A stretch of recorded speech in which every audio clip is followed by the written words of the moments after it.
Hello guys! Hello! This is for water sign, Pisces, Scorpio, and Cancer. Welcome dito sa aking channel, Kapalaran 888. Welcome guys!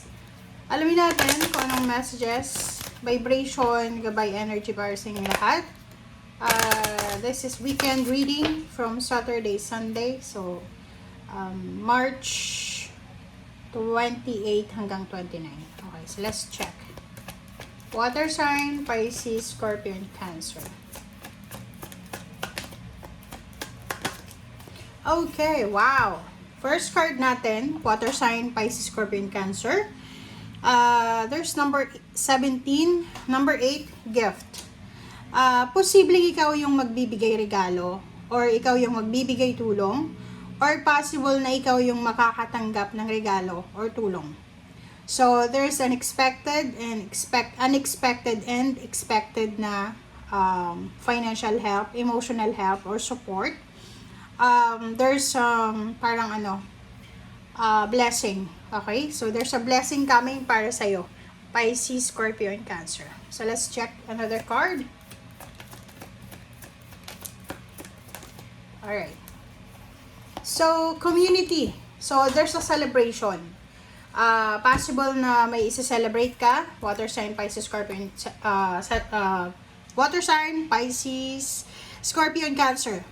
So maybe there's a celebration like birthday of the family members, pwedeng mayroong graduation, recognition, fiesta, or weekend na to is the start of the Holy Week season. So maraming isa-celebrate talaga. So, sinasabi ng Barasio dito na posible na mag-enjoy ka sa weekend na to. Kumbaga marami kang gustong gawin, marami kang gustong simulan, or marami kang plano this weekend. Okay.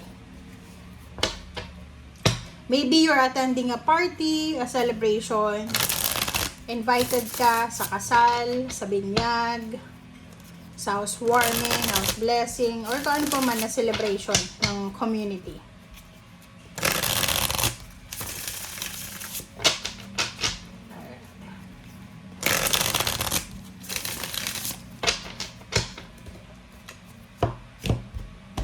Alright, water sign. First card natin is Eight of Swords. Next is Knight of Wands. Next is Knight of Pentacles. So, there's two Knights. Empress. And Ace of Pentacles. Okay. So, water sign. Kung makikita mo dito sa baraha mo. Okay, please check. Makikita mo ba? Dito sa baraha mo, there's an Eight of Swords. So, sinasabi ng baraha sa'yo na siguro because of the Mercury retrograde from February 26 hanggang March 20. So, maraming mga parang obstacles and challenges ka na pinagdaanan. Kumbaga, feeling stagnant or feeling stuck up ka. But, this weekend, bigla siyang mag-shift. Biglang magbabago. So, there's a shifting of the energy.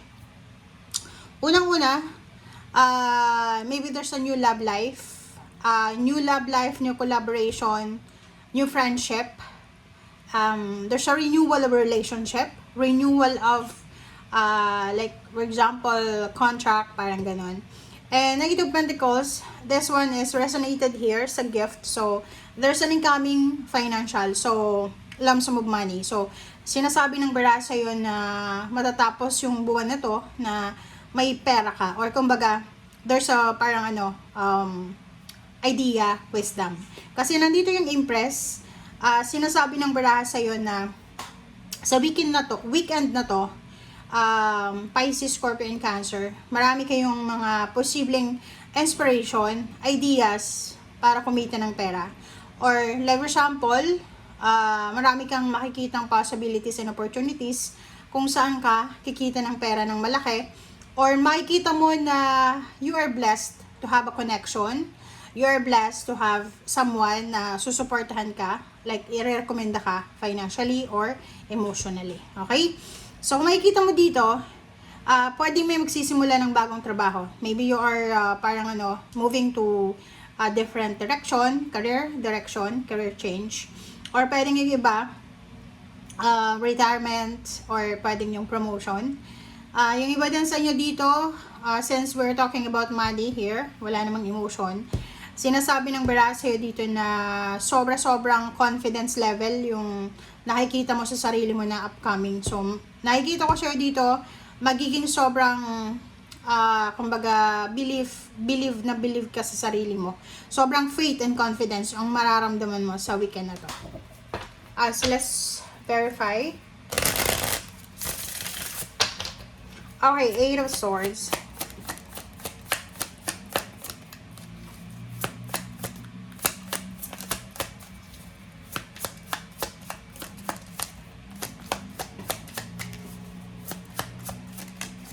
Okay, 8 of Swords. So, you have 2 cards, 7 of Swords, and then Prince of Wands. So, sinasabi ng bara sa'yo dito na for several, like for example, 8 months ago, 8 years ago, maraming nangyari sa buhay mo. Like, ikaw ay naging biktima, okay? Like, kung ikaw ay isang biktima ng mga relationship scam or financial scam, like, yung mga umutang sa'yo, hindi ka na binayaran. Like, parang ginawan ka ng yung pagiging mabuting tao mo ay inabuso. Parang gano'n. So, nakikita ko sa'yo dito na yun yung sagabal dati. 'Di ba? Yung parang dati, nahirapan kang mag-ipon ng pera. It's because, pag may hawak kang pera, palaging napupunta yon sa mga taong wala namang ambag sa success mo.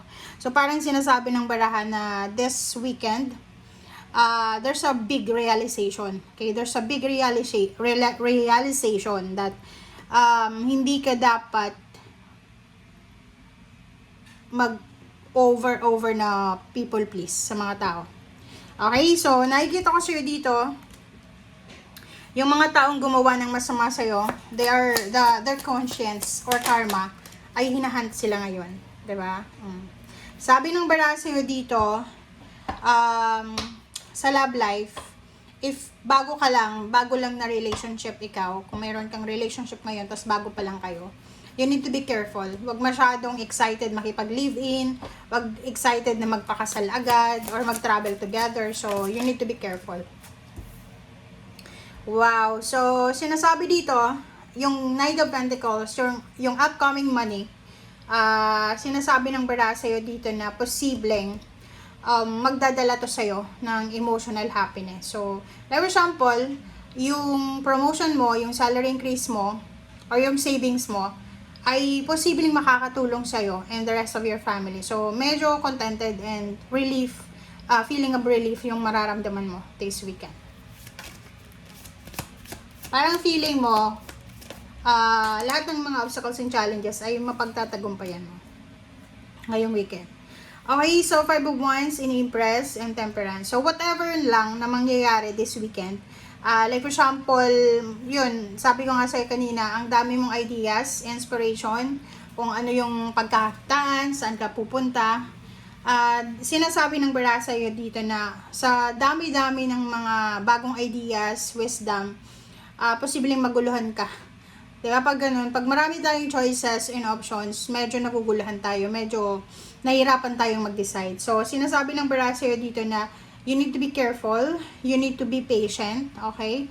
Maging mapasensya ka, and at the same time, if ever lang na naghahanap ka ng trabaho, or you are applying for a higher position, kung nakikita mo na medyo competitive yung kapaligiran, wag kang susuko. Okay, you need to be patient.